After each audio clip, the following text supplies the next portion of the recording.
C'est la Bible noir sur blanc. Bienvenue, bonne étude, que Dieu vous bénisse abondamment et c'est parti. Chers frères et sœurs, chers amis, que la paix et la grâce de Dieu soient avec vous tous. En ce matin, chers amis, nous allons méditer sur la parole de Dieu. Nous sommes très contents d'être ensemble en famille pour pouvoir continuer à méditer sur la parole de Dieu. Et le titre de notre méditation, est-ce que le nom chrétien a une connotation négative dans la Bible? Nous trouvons notre texte de base, chers amis, dans Acte 11, verset 25-26. Acte 11, verset 25-26, nous allons prendre le texte où, pour la première fois, le nom chrétien a été utilisé ou bien a été donné aux disciples de Jésus-Christ. Regardez ce qu'il dit. Il dit, Barnabas se rendit ensuite à Tars pour chercher Saul. Et l'ayant trouvé, il l'amena à Antioche. Pendant toute une année, ils se réunirent aux assemblées de l'Église et ils enseignaient beaucoup de personnes. Ce fut à Antioche que pour la première fois, les disciples furent appelés chrétiens. Ce fut à Antioche que pour la première fois, les disciples furent appelés chrétiens. Bien avant d'aller plus loin, chers amis, nous allons prier. Tant de Père Céleste, en cet instant, nous allons méditer sur ta parole. Que la sagesse dans ton Saint-Esprit vienne nous imprégner pour nous enseigner toutes choses et nous conduire dans toute la vérité. Et qu'ainsi, comme des enfants, nous-mêmes, nous puissions apprendre, comprendre, appliquer et partager ta parole pour notre croissance spirituelle jusqu'à ce que nous soyons parvenus à la statue d'homme fait, à la statue parfaite de Christ, afin que nous ne soyons plus emportés par les vents de doctrine des hommes, les doctrines séducteurs, les doctrines de démons des hommes, mais professons la vérité, nous puissions chaque jour refléter l'image de Christ partout où nous passons. Car, comme a dit l'apôtre Paul, nous pouvons dire ainsi, si je vis maintenant, ce n'est plus moi qui vis, c'est Christ qui vit en moi. Donc nous devons refléter l'image de Christ partout où nous passons. Garde-nous en ta paix, nourris-nous du mets succulent de ton autel et que notre âme soit désaltérée afin que nous ne pas souffrir de malnutrition spirituelle. Mais Seigneur Dieu, nous sommes capables de croître en Christ chaque jour. Au nom de Jésus, nous te prions. Amen. Chers amis, est-ce que le nom chrétien a une connotation négative dans la Bible? Si nous lisons le texte très clairement, Acte 11, verset 25-26, nous voyons qu'il est dit, ce furent à Antioche que pour la première fois, les disciples furent appelés chrétiens. Contrairement aux fables théologiques, c'est-à-dire les mensonges de la théologie, le passage ne dit pas que ce sont les païens qui ont appelé les disciples de Jésus chrétiens pour la première fois. Et le passage ne dit pas non plus que le nom chrétien a été évoqué de manière négative, mais il est écrit noir sur blanc, ce fut à Antioche que pour la première fois, les disciples furent appelés chrétiens. Parce qu'il y a plusieurs personnes qui nous disent que ce sont les païens qui ont donné le nom chrétien de chrétien aux disciples de Jésus. Et d'autres nous disent que, dans leur faux enseignement, nous disent que le nom chrétien a une connotation négative. Alors, je vais poser une question à toutes les personnes qui étudient la Bible. Je ne parle pas de ceux qui sont fiers de leur doctrine de dénomination. Je parle de ceux des vrais étudiants. Je ne parle pas des chrétiens, je parle des disciples. Parce que Jésus n'a jamais venu créer, n'a jamais dit « allez faire des chrétiens ». C'est pourquoi vous allez voir, la première fois qu'on a utilisé le terme chrétien, c'était toujours dans la négativité. Jésus a dit « allez faire des disciples ». Donc, je parle de disciples là. Je ne parle pas de ceux qui s'identifient à une dénomination quelconque. Je parle des disciples. Dans leur faux enseignement, nous dit que le nom chrétien a une connotation négative. C'est-à-dire, le nom de chrétien c'est un farouche. Le nom de chrétien, c'est une farouche. Le nom chrétien, c'est un nom qui vient des moqueurs. Ce sont des personnes qui moquaient les disciples de Jésus, qui les a appelés chrétiens. Mais le texte dit, ce furent à Antioche que pour la première fois que les disciples furent appelés chrétiens. La première question, que veut dire ce nom, le mot chrétien? Lorsque nous regardons la définition du nom chrétien dans le dictionnaire biblique Strong, chrétien vient du grec Christianos, qui veut dire un disciple de Christ. Chrétien vient du grec Christianos qui veut dire disciple de Christ. Donc est-ce que appeler une personne disciple de Christ, c'est une connotation négative? Nous allons avancer. L'autre question que nous allons répondre, la question maintenant, c'est qui a donné le nom chrétien aux disciples de Jésus? Qui a donné le nom chrétien aux disciples de Jésus? Si on vous posait cette question, qu'allez-vous répondre, chers amis? Qui est-ce qui était... Vous pensez que c'est cet esprit? Très intéressant. Dorali, qui a donné... Il n'a pas mentionné qui est cité. Il n'a pas mentionné qui est cité dit. Très bien. Dorali, tu réfléchis encore? Nanoun. Tu ne vois pas encore, mais on avait déjà fait cette étude. On est en train de refaire. C'est bon Dieu même qui baille, mais même pas. Ouais, peut-être nous te fait nous dire déjà ça fait partie nous pas mentionné. Nous allons le voir.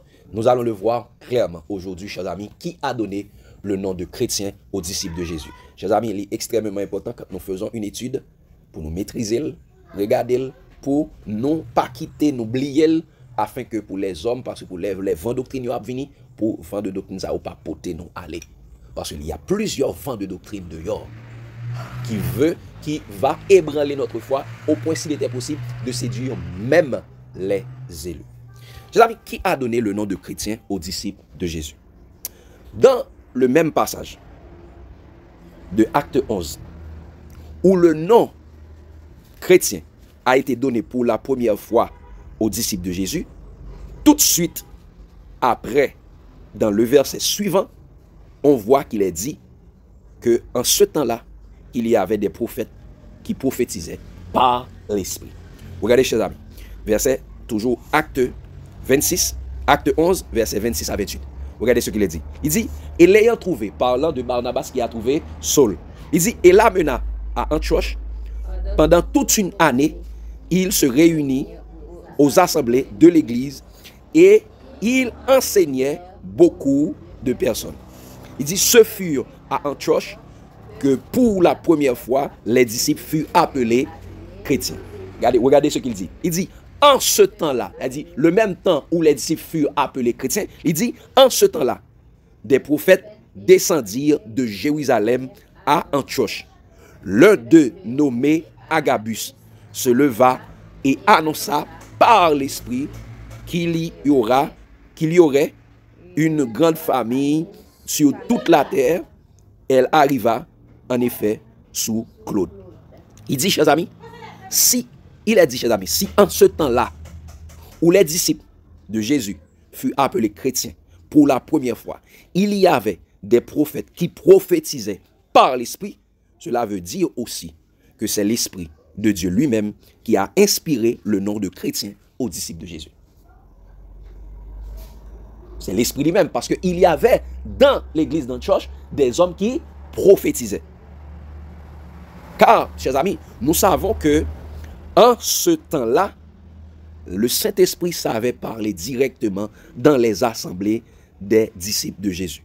Regardez cela, toujours dans Actes, regardez cela toujours dans l'église d'Antioche. Parlant de l'église d'Antioche, allons, chers amis, dans Acte 13, verset 1-2. Regardez ce qu'il dit. Acte 13, verset 1-2. Toujours dans l'église d'Antioche. Il dit, il y avait dans l'église d'Antioche des prophètes et des docteurs. Barnabas, Siméon, appelé Niger, Lucius de Cyrène, Manahen, qui avait été élevé avec Hérode le tétrarque, et Saul. Il dit, pendant qu'ils servaient le Seigneur dans leur ministère et qu'ils jeûnaient, il dit, le Saint-Esprit dit, mettez-moi à part Barnabas et Paul et Saul pour l'œuvre à laquelle je les ai appelés. Qui ça? Le Saint-Esprit. Pendant qu'il priait, le Saint-Esprit dit. Le Saint-Esprit dit. Donc, il est écrit clairement, il y avait dans l'église d'Antioche des prophètes et des docteurs. Comme nous avons vu dans Acte 11. Il dit, pendant qu'ils servaient le Seigneur dans leur ministère et qu'ils jeûnaient, le Saint-Esprit dit, mettez-moi à part Barnabas et Saul pour l'œuvre à laquelle je les ai appelés. Donc cela montre clairement que c'est le Saint-Esprit qui a donné le nom de chrétien aux disciples de Jésus pour la première fois dans l'église d'Antioche. Ma privé. C'est Saint-Esprit. Saint-Esprit parle, nous parlons, ouais. Saint-Esprit de Dieu. Donc, ça dit, nous parlons, montre-nous, c'est de Dieu, parce que tout ça qui vient du Saint-Esprit, vient de Dieu. Nous allons le voir clairement, chers amis. Donc, c'est le Saint-Esprit. Donc, ce nom, cela montre clairement que le nom chrétien a été donné par le Saint-Esprit. Parce que le Saint-Esprit savait parler directement dans l'église d'Antioche. Et regardez, chers amis, apôtre Pierre va confirmer cela clairement. Apôtre Pierre va confirmer cela clairement. 1 Pierre 4, versets 14 à 16. 1 Pierre 4, versets 14 à 16. Regardez comment apôtre Pierre va confirmer d'où vient ce nom. Qui a donné le nom de chrétien aux disciples de Jésus. Il dit, si vous êtes outragés pour le nom de Christ, notez ce mot, si vous êtes outragés pour le nom de Christ, vous êtes heureux. Parce que l'Esprit de gloire, l'Esprit de Dieu repose sur vous. Donc, quand une personne est outragée pour le nom de Christ, il a l'Esprit de gloire, l'Esprit de Dieu qui est reposé sur lui. Et regardez le verset 16. Qu'est-ce qu'il a dit? Il dit, mais si quelqu'un souffre comme chrétien, donc avant, si vous êtes outragé pour le nom de Christ, il dit, si quelqu'un souffre comme chrétien, qu'il n'en ait point honte. Si quelqu'un souffre pour le nom de ça, comme chrétien, il dit qu'il n'en ait point honte. Et que plutôt, il glorifie Dieu à cause de ce nom. Qui ça? Il glorifie Dieu à cause de ce nom. Ça dit, ce nom vient de Dieu. Qu'il glorifie Dieu à cause de ce nom. Parce que ce nom, c'est Dieu qui lui a donné. Et c'est pourquoi il dit, chers amis, il dit, si vous êtes outragés pour le nom de Christ, ou si quelqu'un souffre comme chrétien, qu'il n'en ait point honte. Et que plutôt, qu'il glorifie Dieu à cause de ce nom. Parce que, pourquoi il doit glorifier Dieu à cause de ce nom? Parce qu'il dit, l'Esprit de gloire, l'Esprit de Dieu repose sur lui. Cela veut dire que le nom chrétien est le nom que Jésus-Christ a donné à ses disciples par l'intermédiaire du Saint-Esprit. C'est bon? Cela veut dire clairement, donc c'est ce nom qui vient de Dieu, et Jésus c'est Dieu, et c'est Jésus qui a donné le Saint-Esprit à ses disciples. Ils ont ça. Et vous restez à Jérusalem, vous recevez une puissance, le Saint-Esprit survenant sur vous, et vous serez mes témoins à Jérusalem, dans la Judée, dans la Samarie, jusqu'aux extrémités de la terre. Je vous envoie un autre consolateur. Et quand le consolateur sera venu, il vous conduira dans toute la vérité, il vous enseignera toutes choses, les choses à venir. Donc c'est le Saint-Esprit. C'est Jésus qui a donné ce nom à ses disciples par l'intermédiaire du Saint-Esprit. Donc, le nom que Jésus, le Dieu fait chair, a donné à ses disciples, c'est un chrétien. Ce qui veut dire disciple de Christ. C'est le Saint-Esprit lui-même qui a donné le nom chrétien aux disciples de Jésus.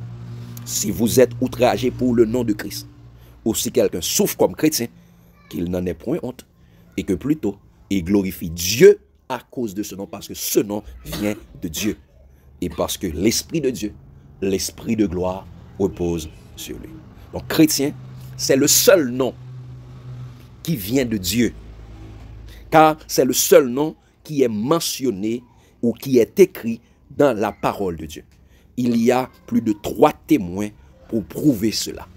Acte 11, verset 25-26. Acte 26, verset 28-29. 1 Pierre 4, verset 14 à 16.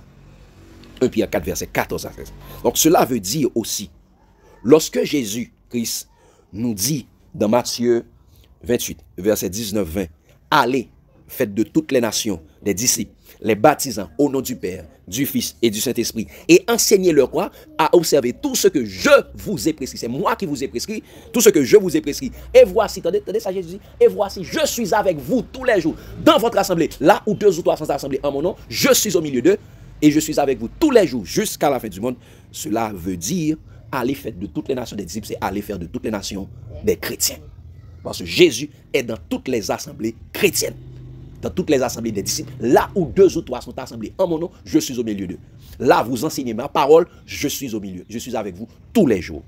Donc, porter le nom de chrétien est une fierté. Pour celui qui le porte véritablement selon la parole de Dieu.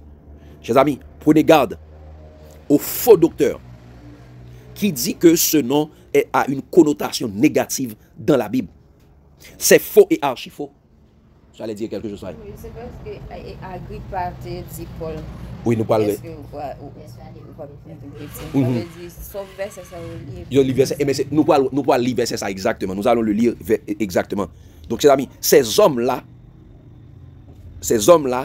sont des égarés religieux qui ne comprennent ni ce qu'ils disent, ni ce qu'ils affirment, comme a dit la Bible dans 1 Timothée 1er, verset 6-7, qui dit ça.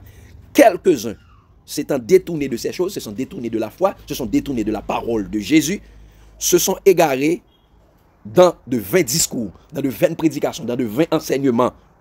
Ils veulent être docteurs de la loi, ils ne comprennent ni ce qu'ils disent, ni ce qu'ils affirment. Et c'est effectivement des égarés de la théologie qui peuvent dire une telle hérésie, le nom chrétien a une connotation négative dans la Bible. Seules les personnes animées par l'esprit d'égarement, l'esprit de l'erreur, ne comprenant ni ce qu'ils disent, ni ce qu'ils affirment, peuvent dire une telle chose. Parce que, chers amis, Paul lui-même était fier de porter le nom chrétien. Paul était fier lui-même de porter le nom de chrétien. Regardez cela, chers amis, dans Acte 26, versets 28 à 29. Lorsque Agrippa parlait à Paul, regardez la réponse de Paul. Paul a répondu avec fierté. Regardez ce qu'il dit. Acte 26, versets 28-29. Il dit, et Agrippa, enfin, nous lire. Acte 26, verset 28-29. Il dit ça. Et Agrippa dit à Paul, tu vas bientôt me persuader de devenir chrétien. Qu'est-ce que ça? Tu vas bientôt me persuader de devenir chrétien. Regardez la réponse de Paul. Il dit, Paul répondit, que ce soit bientôt ou que ce soit tard, plaise à Dieu que non seulement toi, mais encore tous ceux qui m'écoutent aujourd'hui, vous deveniez tels que je suis, à l'exception de ces liens. Donc, chers amis, lorsque Agrippa dit à Paul, tu vas bientôt me persuader de devenir chrétien, Paul n'a pas répondu dans la négativité. Non, je ne veux pas que tu sois devenu chrétien. Non, Paul n'a pas répondu dans la négativité. Mais il a répondu fièrement en disant, que ce soit bientôt ou que ce soit tard, plaise à Dieu que non seulement toi, mais encore tous ceux qui m'écoutent, aujourd'hui, vous deveniez tel que je suis. De quoi parler Agrippa encore? Tu vas bientôt me persuader de devenir chrétien. Elle dit, quand Paul dit tel que je suis, elle dit comme je suis chrétien, moi. Il dit, ça, il dit à l'exception des chaînes. Il n'a pas dit à l'exception de ce nom, il dit à l'exception des chaînes, des liens. Il était enchaîné parce qu'il était prisonnier. Donc Paul était fier d'être appelé chrétien. Pour ceux qui vous disent que ce nom a une connotation négative, nous voyons que ces hommes sont des faux docteurs qui ne comprennent ni ce qu'ils disent, ni ce qu'ils affirment. Et Pierre va plus loin pour montrer que c'est une gloire pour chaque disciple de Jésus de porter le nom de chrétien.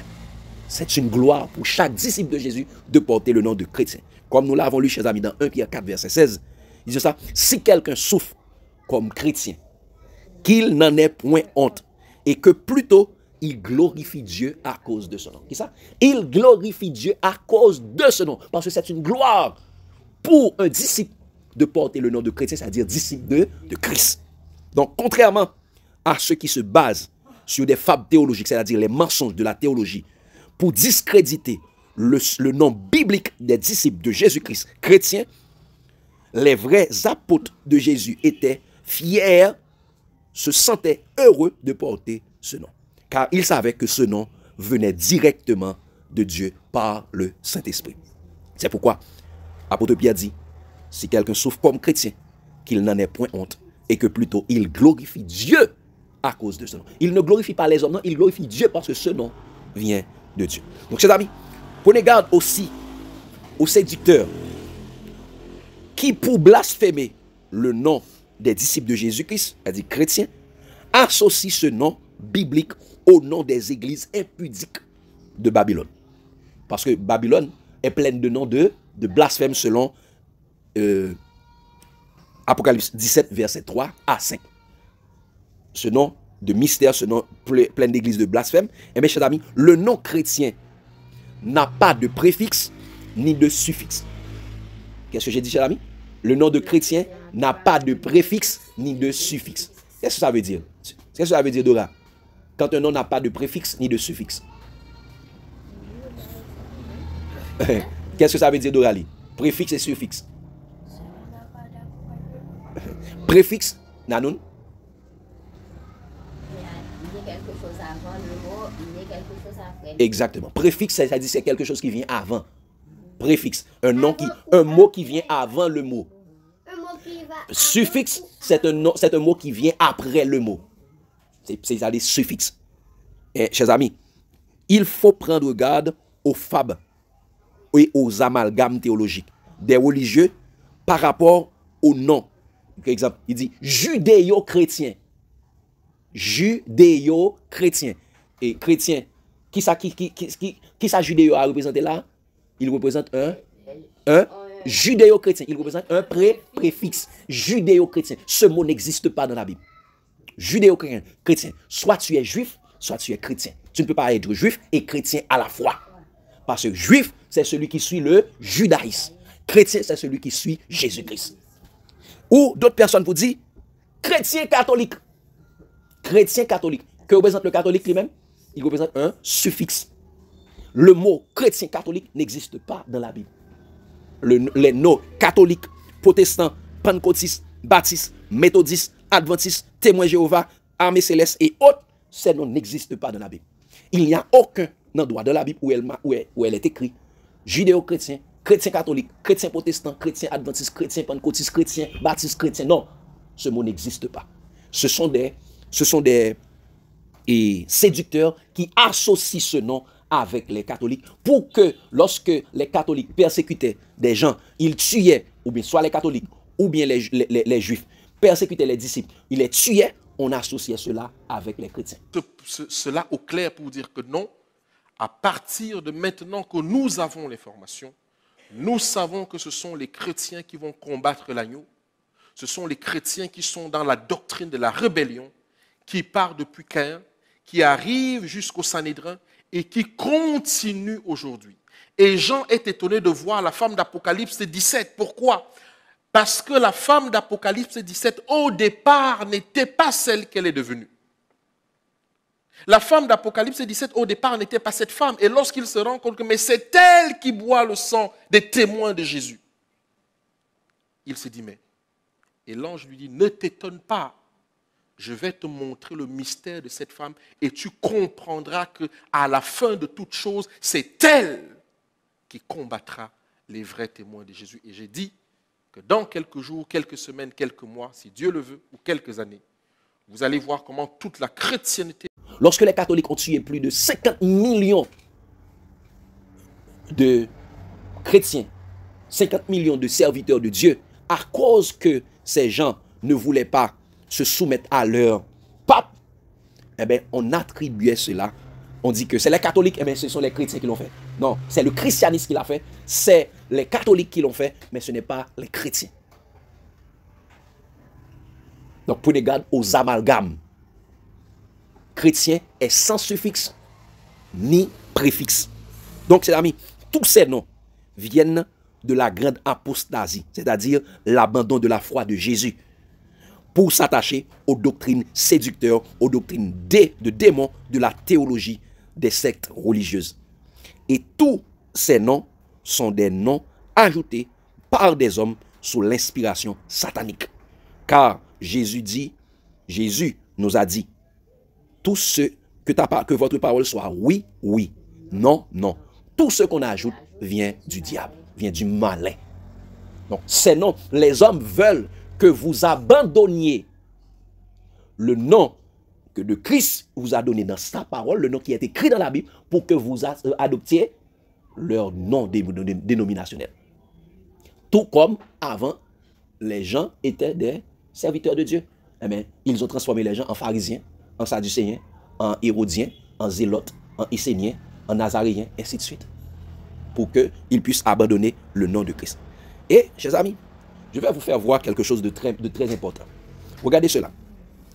quand ces égarés vous disent que vous devez être des disciples, tout simplement, par des chrétiens, et nous savons que chrétien veut dire disciple de Christ, cela veut dire que consciemment ou inconsciemment, ces hommes sont des loups ravisseurs qui veulent kidnapper les disciples de Jésus pour les faire entrer dans leur secte ou dans leur groupe religieux. Et je vois souvent des messages, on dit William et ton équipe, donc je vais encore préciser. Nous sommes une équipe, ce n'est pas William et son équipe. Donc pour ceux qui nous envoient souvent des messages, je vais préciser ça. Nous sommes une équipe. Donc quand vous nous écrivez, dites l'équipe, pas William et son équipe. Il n'y a pas William et son équipe ici. Donc je vais juste te donner cette petite précision. Alors, je vais poser une question à toutes les personnes qui étudient la Bible. Je ne parle pas de ceux qui sont fiers de leur doctrine de dénomination. Je parle de ceux des vrais étudiants.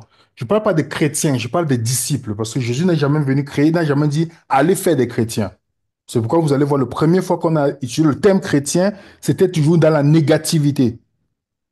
Jésus a dit allez faire des disciples. Donc, je parle de disciples là. Je ne parle pas de ceux qui s'identifient à une dénomination quelconque. Je parle des disciples. Parce que, chers amis, car s'ils veulent que vous soyez seulement des disciples, alors que disciple veut dire, et c'est Mathéouyo qui veut dire suivre des préceptes, suivre ses préceptes, elle dit suivre des préceptes ou des instructions de quelqu'un, ou bien être enseigné ou instruit par quelqu'un, ou mathétes qui veut dire étudiant ou élève de quelqu'un. Donc, chers amis, un disciple suit toujours quelqu'un. C'est un étudiant, un élève de quelqu'un. C'est pourquoi, dans la Bible, très souvent, lorsqu'on utilise le mot disciple, on ajoute deux après. Un tel ou une telle. De un tel ou une telle. Parce que, regardez, chers amis, dans Ésaïe 54, verset 13. Ésaïe 54, verset 13. Regardez ce qu'il dit, chers amis. Tous tes fils seront disciples de l'Éternel. Et grande sera la postérité de tes fils. Et ça, tous tes fils seront disciples de l'Éternel. Donc, on peut être disciple de l'Éternel ou disciple des hommes. Disciple de l'Éternel. Donc, fils égale disciple. Donc, quand une personne qui est disciple de quelqu'un, il est le fils de cette personne également. Et regardez ce qu'il dit. Matthieu 5, verset 1er. Matthieu 5, verset 1er. Regardez ce qu'il dit. Jésus parle. Il dit, voyant la foule, Jésus monta sur la montagne et après qu'il se fut assis, ses disciples s'approchèrent de lui. Ses disciples s'approchèrent de lui. Ses disciples approchaient de qui? Approchaient de Jésus. Ça dit c'était les disciples de Jésus. Un autre texte, Matthieu 9, verset 14. Très souvent, lorsqu'on utilise disciples, on ajoute deux derrière pouvoir et on nous dit de qui cette personne est disciple. Regardez ce qu'il dit, Matthieu 9, verset 14. Il dit ça. Alors, les disciples de Jean vinrent auprès de Jésus et dirent, pourquoi nous et les pharisiens jeûnons-nous tandis que tes disciples ne jeûnent point? Il dit ça, les disciples de Jean. C'est les disciples qui suivaient les enseignements de Jean. Il dit, et tes disciples, les disciples de Jésus. Il y a différence entre disciples de Jésus et disciples d'une autre personne. Luc 11, verset 1er. Luc 11, verset 1er.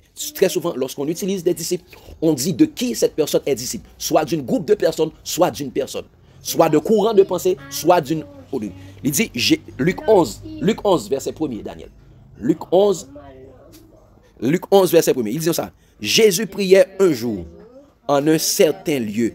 Lorsqu'il eut achevé, un de ses disciples lui dit, Seigneur, enseigne-nous à prier comme Jean l'a enseigné à ses disciples.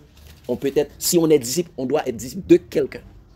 Donc il y a les disciples de Jean, il y a les disciples de Jésus, il y a les disciples des courants. Donc, chers amis, cela traduit clairement que ceux qui veulent que vous soyez des disciples, tout simplement, pas des chrétiens, c'est-à-dire disciples de Christ, disciples de Jésus-Christ, sont des loups ravisseurs qui veulent kidnapper les disciples de Jésus, qui veulent faire de vous leurs propres disciples, leurs suiveurs, leurs étudiants, les étudiants de leur propre enseignement pernicieux.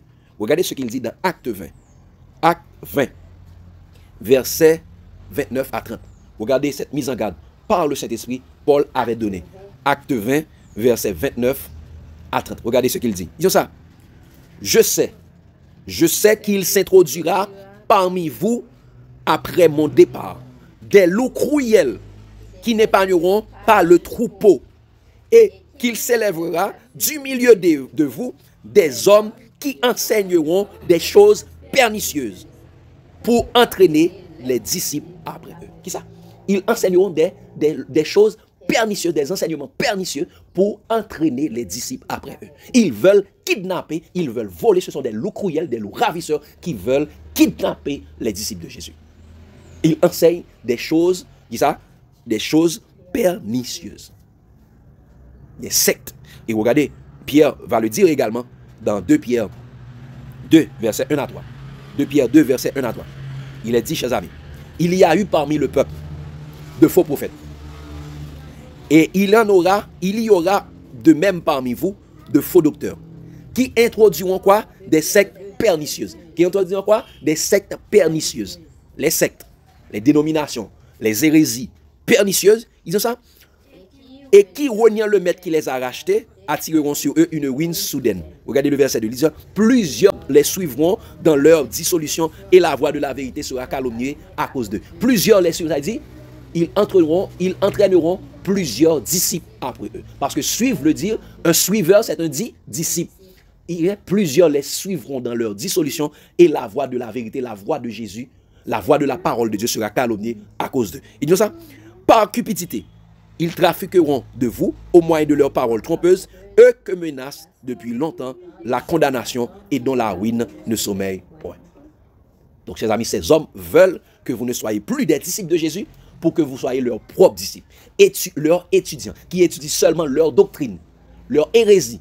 Alors que du temps des apôtres, du temps de Jésus, du temps des apôtres, lorsque un disciple, lorsque une personne écoutait la parole, exemple les Béréens, il n'examinait pas les enseignements de la personne, il examinait chaque jour les Écritures pour voir si ce qu'on leur disait était exact. Ce n'est pas l'enseignement. C'est pourquoi il y a plusieurs personnes qui enseignent des fausses disent ça. Regardez ce que je dis pour voir si cela est vrai. Non, il faut examiner l'Écriture par rapport à ce que la personne dit pour voir si ce qu'elle dit est vrai. Mais si vous regardez seulement dans l'étude de la personne, eh bien, vous allez être toujours trompé. Parce que dans l'étude de la personne, il y a des mauvais esprits qui sont après. C'est pourquoi, chers amis, nous devons prendre garde aux loups ravisseurs. Regardez ce que Jésus dit dans Matthieu 7, verset 15. Matthieu 7, verset 15. Il est dit, chers amis, Matthieu 7, verset 15. Qu'est-ce qu'il a dit? Il a dit, gardez-vous des faux prophètes. Qui ça? Gardez-vous des faux prophètes, des personnes qui viennent, qui disent qu'ils prophétisent de la part de Dieu, qu'ils parlent, qu'ils enseignent de la part de Dieu. Il dit, gardez-vous des faux prophètes. Ils viennent à vous en vêtements de brebis, mais au-dedans, ce sont des loups ravisseurs. Ils viennent avec vous, qui ça? En des vêtements de brebis, mais au-dedans, ce sont des loups ravisseurs. Un loup ravisseur, ça dit, c'est un kidnappeur. Ce sont des personnes qui veulent kidnapper les disciples de Jésus. Ils veulent que vous soyez leurs disciples. C'est pourquoi Jean nous donne cette mise en garde dans 1 Jean 4, verset 1 à 3. 1 Jean 4, verset 1 à 3, il est dit, bien-aimés, n'ajoutez pas foi à tout esprit, mais éprouvez les esprits pour savoir s'ils sont de Dieu. Car plusieurs faux prophètes sont venus dans le monde. Plusieurs loups ravisseurs sont venus dans le monde, car ils sont animés par l'esprit de l'erreur, l'esprit de l'antichrist. Et regardez ce qu'il dit, verset 2. Il dit, reconnaissez à ceci l'esprit de Dieu. Tout esprit qui confesse Jésus-Christ est venu en chair est de Dieu. Elle dit tout esprit qui confesse la parole de Dieu, parce que Jésus s'est fait chair en se faisant, c'est par la parole que Jésus s'est fait chair. C'est la parole qui s'est faite chair. Il dit tout esprit qui ne confesse pas Jésus-Christ n'est pas de Dieu. C'est celui de l'antichrist dont vous avez appris la venue et qui maintenant est déjà dans le monde. Donc ces personnes qui ne veulent pas que vous portez le nom de chrétien, ils veulent que vous soyez appelés disciples, tout simplement, ce sont des antichrists. Ils veulent que vous soyez leurs propres disciples. Ils veulent entraîner les disciples après eux pour rester dans leur secte, dans leur groupe, pas aller à Jésus-Christ. Vous pensez que c'est la Bible qu'ils étudient avec vous. Non, ils étudient leur fable théologique avec vous. Ils donnent des mensonges. La Bible a été écrite pour nous, mais pas à nous. En l'an 70, et c'est la fin de l'âge mosaïque. Et toutes les prophéties de la Bible sont accomplies en l'an 70. Jésus est venu en l'an 70. Jésus a exercé son jugement en l'an 70 sur le peuple Jérusalem. Donc, il n'y aura pas d'autre avènement. Ce sont des faux prophètes, des loups ravisseurs. des séducteurs. Consciemment ou inconsciemment, ils veulent vous égarer loin de la foi pour suivre leur propre doctrine. Il dit tout le livre de l'Apocalypse, c'est la deuxième partie. L'Apocalypse, c'est la deuxième partie du ministère de Jésus. Toute l'Apocalypse a été accompli en l'an 70. C'est faux et archi faux. Il vous parle de prétérisme. Il vous parle d'historicisme. Il vous parle de futurisme. Il vous parle de jugement investigatif. Il vous parle de Trinité. Ce sont des loups ravisseurs, chers amis. Ils effacent ce qui est écrit dans la Bible. Ils veulent que vous portiez seulement leur propre nom. Donc, étant donné que Dieu tient compte des temps d'ignorance, choisissez aujourd'hui quel nom que vous préférez porter. Soit les noms des loups ravisseurs, mais moi et ma famille, nous portons le nom de chrétien, tout simplement, sans préfixe ni suffixe. Parce qu'il est écrit dans 1 Pierre 4, versets 14 à 16, si vous êtes outragés pour le nom de Christ, vous êtes heureux, parce que l'Esprit de gloire, l'Esprit de Dieu repose sur vous. Et il dit que nul de vous, en effet, ne souffre comme meurtrier, ou voleur, ou malfaiteur, ou comme s'ingérant dans les affaires d'autrui. Pas porter le nom des voleurs. Disciple de est-elle? Disciple de adventiste, chrétien protestant, chrétien. Non, vous n'êtes pas ces disciples. Vous êtes des disciples de Jésus.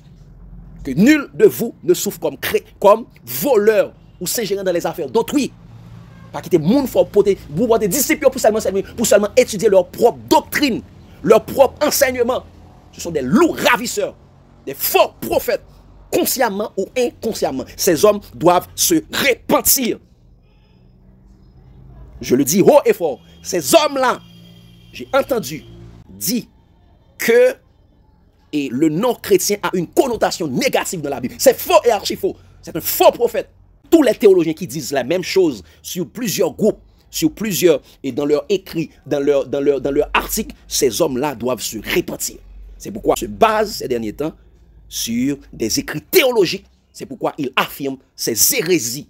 J'écoutais ces études, mais désormais, je vois que cette personne nous conduit à la perdition. C'est pourquoi, regardez cela, il dit que nul de vous ne souffre comme s'ingérant dans les affaires d'autrui, que se souffre comme meurtrier ou voleur ou malfaiteur. Ces hommes, c'est donc des voleurs d'âmes, des voleurs d'hommes et des vendeurs d'âmes. Ils veulent voler les disciples de Jésus. Ils ne veulent pas que vous appelez chrétiens, disciples de Christ. Mais vous portez le nom de disciples tout simplement ils veulent vous entraîner après eux. Ils veulent vous entraîner après eux. C'est pourquoi, chers amis, le verset 16 dit, mais si quelqu'un souffre comme chrétien, qu'il n'en ait point honte, et que plutôt il glorifie Dieu à cause de ce nom. Si quelqu'un souffre comme chrétien, qu'il n'en ait point honte, qu'il glorifie Dieu à cause de ce nom. Si vous ne voulez pas porter le nom de chrétien, choisissez aujourd'hui quel nom que vous voulez porter. Mais moi et ma famille, nous portons le nom de chrétien, sans suffixe ni préfixe. Chers amis, je vous passe la parole pour questions, lumière et suggestions. Donc, chers amis, ne soyez pas des fanatiques des gens. Il y a des fanatiques dans ces groupes qui disent Amen pour toutes choses. Oui, Amen. Ils n'ont pas la capacité d'aller vérifier ce que la personne dit dans la Bible pour voir si ce que la personne dit est biblique. Il dit non, c'est en l'an 70, l'âge mosaïque a pris fin. Nous avons vu dans la parole de Dieu que l'âge mosaïque a pris fin depuis la venue de Jésus. Il dit, les prophètes, la loi et les prophètes ont subsisté jusqu'à Jean. Il dit, Christ est la fin de la loi. Christ est la fin de l'âge mosaïque. Nous avons vu clairement. Donc, ils disent que, ah non, et Matthieu 24 parle seulement de la fin d'Israël, de la destination d'Israël. C'est faux et archi faux. Nous avons vu, chers amis, à travers l'étude de Matthieu 24, Luc 21 et Marc 13, ça concerne la fin du monde. Ils disent ça, plusieurs seront amenés captifs parmi toutes les nations jusqu'à ce que le temps des nations soit accompli. Quand vous verrez ces choses, levez les yeux car le Fils de l'homme approche. Nous avons vu cela. Et ils ont dit également que la question de résurrection n'existe pas. Et comme si la résurrection est déjà arrivée à partir de l'an 70, qu'on y a à ce moment, lorsque vous mourrez, vous allez directement vers Dieu. C'est faux et archi faux. encore une fois, des hérésies. Ils disent que c'est Jérusalem qui est le Babylone. C'est faux et archi faux. Jérusalem n'est pas Babylone. Jérusalem est à Babylone. Mais Jérusalem n'est pas Babylone. Parce que nous devons savoir que Abraham, d'où vient Abraham? Abraham était un Babylonien. Il était en Ur en Chaldée. Mais Dieu l'a appelé pour sortir de Babylone, pour aller vers un autre pays. C'est pourquoi, et c'est avant l'existence de Jérusalem, Babylone existait avant. Babylone existait avant. Et Jérusalem a pris naissance jusqu'à Jacob, où le nom de Jacob a été changé en Israël. Donc Israël ne peut pas être Babylone. Israël peut être à Babylone. C'est pourquoi Jésus a dit, sortez du milieu d'elle, mon peuple. Sortez de Babylone, mon peuple. Donc, chers amis, et prenez garde aux fausses doctrines des hommes. Donc, le nom de chrétien vient du Saint-Esprit. Le nom de chrétien n'a aucune connotation négative. Au contraire, c'était une fierté pour les disciples de Jésus de porter le nom de chrétien. Ceux qui ne veulent pas porter le nom de chrétien, ce sont des personnes qui ont honte de Christ. C'est pourquoi Paul dit, je n'ai point honte de l'évangile. Je n'ai point honte de Jésus. Ok? Jésus dit, si on monte à honte de nom, eh bien, je tout. Comme ça, confesser non devant mon Père. Ok? Daniel, lève-toi pour parler.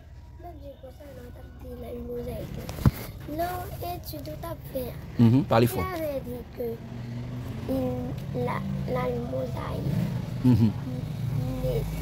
Oui, j'avais dit que. Exactement, l'âge mosaïque n'est pas écrit dans la Bible. L'âge mosaïque, c'est une invention théologique, une fable. Ils ont inventé, ils ont dit l'âge mosaïque. Mais l'âge mosaïque n'existe pas dans la Bible. Mais on avait vu, ce qu'ils appellent l'âge mosaïque, c'était le temps où Moïse avait reçu la loi du mont Sinaï jusqu'au temps que Jésus est venu. Donc c'est ça, on appelle l'âge mosaïque. Mais ils veulent nous séduire. Question lumière et suggestion, César. Même ça m'a dit, c'est que tout ça par connaît, il y a un dicton qui dit, tout ça par connaît, il est toujours plus grand passé. Parce que normalement, commencer sous moi, finissons l'autre, il y a un pile monde, nous observons bon Dieu, sans nous pas connaître ça n'a fait vraiment.